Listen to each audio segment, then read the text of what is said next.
don't let fear control you when you're trying to date intentionally, or just go into Christian dating and, in the Christian world, and finding a partner, and don't lead with fear that, that this is your only chance and that you can't mess this chance up, because if you do, you're not going to have another chance, and because you're not giving it up to God.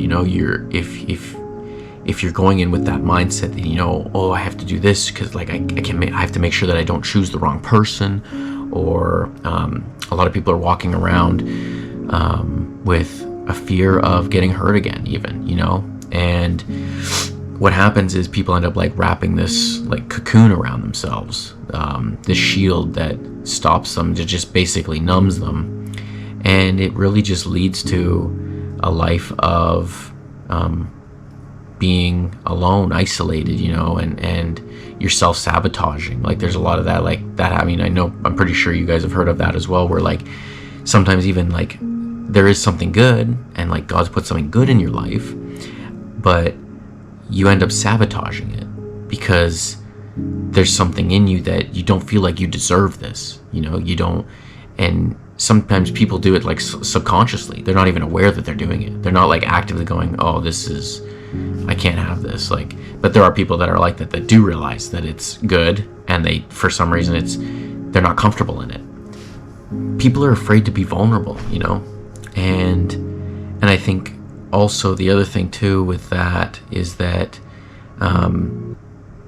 there's also a little bit of oversharing, or maybe a lot of oversharing. People get vulnerability mixed up with oversharing, and basically spilling everything about yourself, all of your trauma and all of everything that's happened to you in your whole life, which can be very overwhelming for a lot of people, just think if somebody was just dumping on you all of their baggage and everything, and it's whoa, I just met this person.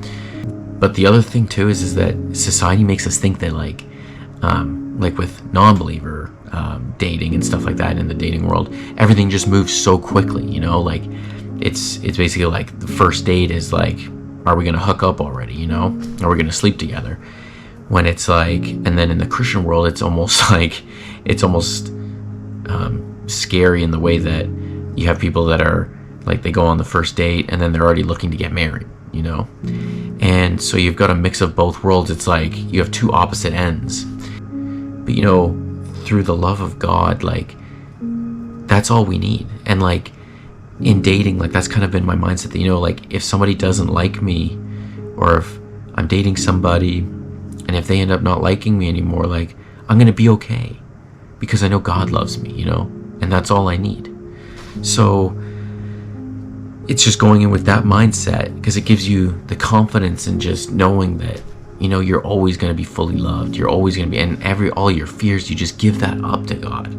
He'll take it all away for you, and He has a plan for you. Even if you think you missed it, He has ways of redirecting you to get to where He wants you to be.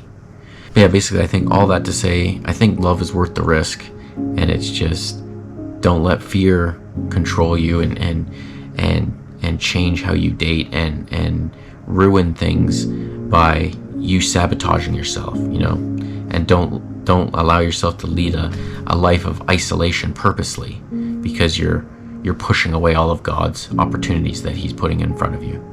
Thanks for watching, guys. Don't forget to like, comment, and subscribe, and I'll catch you guys in the next one. Take care.